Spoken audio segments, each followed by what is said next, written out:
Sir ఇప్పుడు ఈ elections రద్దు చేయాలని మీరు డిమాండ్ చేస్తూ ఉన్నారు సార్. ఒకవేళ రాష్ట్ర ప్రభుత్వం కానీ లేదంటే ఎన్నికల కమిషన్ కానీ ఈ విషయంలో చర్యలు తీసుకోకపోతే మీ నెక్స్ట్ కార్యాచరణ ఏ విధంగా ఉండబోతుంది, ఈ అంశంలో ముందు ఎట్లా ఫైట్ చేయబోతా ఉన్నారు సార్? బేసిక్లీ ఈ మాదిరిగా ఎలక్షన్ జరిగేట్టుగా అయితే ఎలక్షన్ అనే దానికి మీనింగ్ ఏముంది? ఎందుకు ఎలక్షన్ జరపడం? ఎందుకు ఆ ఎంపీటీసీలకు, ఆ ఎంపీపీలకు, ఆ జెడ్పీ చైర్మన్లకు ఎన్ని ఎలక్షన్లు ఎట జరుపుతున్నారు? కౌన్సిల్ చైర్మన్లకు మీ ఇష్టం వచ్చినట్టుగా మీరంతకు మీరే దౌర్జన్యంగా ప్రలోభాలు పెడుతున్నారు, కొనేస్తున్నారు. ఎలక్షన్లకు మీకు సంఖ్యాబలం లేకపోయినా కానీ మీరు మీ అధికార దుర్వినియోగం చేస్తూ మీరు లాగేసుకుంటున్నారు. అక్కడి నుంచే మొదలుపెట్టిన సాంప్రదాయం చివరికి ఓటర్ల దాకా కూడా తీసుకొని పోతా ఉన్నారు. ఇప్పుడు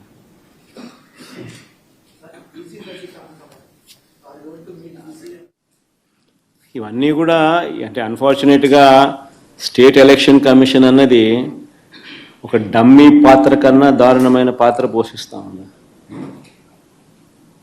ప్రజాస్వామ్యాన్ని కాపాడవలసిన బాధ్యత గల స్థానంలో ఉన్న వ్యక్తులు నిజంగా ఇంత దిగజారిపోయిన పరిస్థితుల మధ్య ఈ వ్యవస్థ నడుస్తూ ఉంది. Very unfortunate. ఖచ్చితంగా న్యాయ పోరాటంలో భాగంగా కోర్టులకి ఇవన్నీ చూపిస్తాం, కోర్టులకి ఇవన్నీ వేస్తాం. అందుకని వాళ్ళిద్దరు కూడా ఈరోజు వచ్చింది కూడా కోర్టులో వేయడానికే వచ్చినారు. ఇద్దరు జెడ్పీ టీసీ అభ్యర్థులు కూడా కోర్టులో వేయడానికే ఇక్కడికి వచ్చినారు. ఈ డీటెయిల్స్ అన్నీ తీసుకొని వీళ్ళు కోర్టులో వేస్తారు. న్యాయస్థానం ముందర ఇవన్నీ కూడా ఉంచడం జరుగుతుంది. డిమాండ్ వుడ్ బి కేంద్ర బలగాల చేత, కేంద్ర బలగాల ఆధ్వర్యంలో ప్రజాస్వామ్యబద్ధంగా ఎన్నికలు జరిగించాలి అన్నది డిమాండ్ ఉంటుంది. ఆ డిమాండ్తోనే కోర్టుకు కూడా ఆశ్రయించడం కూడా జరుగుతుంది.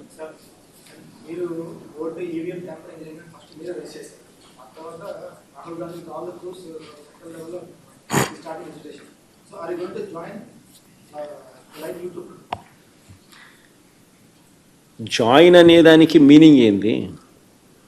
What is the meaning and definition of joining? State election commission ముందర మాకున్న అభ్యంతరాలను, జరిగిన అన్యాయాలను సవివరంగా వివరించినాం. ఇన్ఫ్యాక్ట్ దేశంలో కల్లా ఎక్కడన్నా బిగ్గెస్ట్ అనామలీ ఎక్కడన్నా జరిగిందంటే అది రాష్ట్రంలోనే. 12.5% వాళ్ళు ఓటు ముగిసే నాటికి, ఓట్లు కౌంటింగ్ నాటికి percentage of difference highest in the country. బహుశా ఆంధ్ర రాష్ట్రంలోనే జరిగింది. 12.5%. అంటే దాదాపుగా 48 లక్షల ఓట్లు. ఆ స్థాయిలో జరిగినప్పుడు అది ఎలక్షన్ కమిషన్కు మొన్న ప్రజెంటేషన్లో మా వాళ్ళంతా పోయి ఇచ్చినాం. ఎలక్షన్ కమిషన్కు చెప్పినాం. వాళ్ళు ఇప్పుడు ఇంటెన్సివ్ సర్ అనే అది ఉంది కదా, స్టేట్ ఇంటెన్సివ్ ఏం సార్ అంటే ఇంటెన్సివ్ రివిజన్ ఏదైతే ఎక్సర్సైజ్ ఉందో అది ఆంధ్ర రాష్ట్రంలో కూడా మేము చేస్తాము అని చెప్పి కూడా సానుకూలంగా చెప్పినారు. కానీ at the end of the day అన్ఫార్చునేట్గా ఏం చేయగలుగుతాం? ఏదైనా కానీ ఈ రాహుల్ గాంధీ అనే వ్యక్తి ఏదైతే చెప్తా ఉన్నారో, ఎందుకు ఈ రాహుల్ గాంధీ అనే వ్యక్తి ఆంధ్ర గురించి ఎందుకు మాట్లాడడం లేదు చెప్పు? చంద్రబాబు నాయుడుతో హాట్ లైన్లో టచ్లో ఉన్నాడు కాబట్టి మాట్లాడడం. ఎందుకు Andhra incharge national spokesperson మనిషోడు మాణిక్యం ఠాకూరా అడేపొద్దన్న చంద్రబాబు నాయుడు గురించి మాట్లాడినాడా?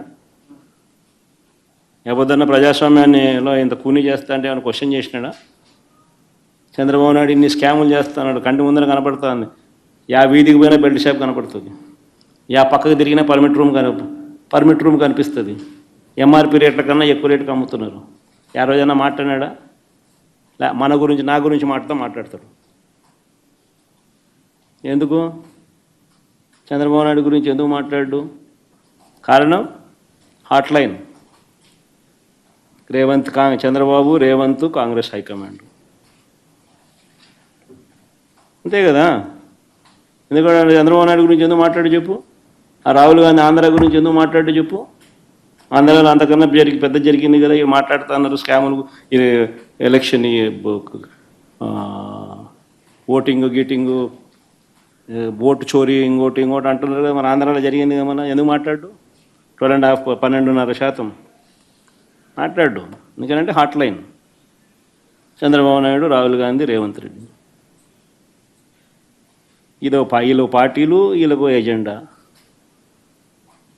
మన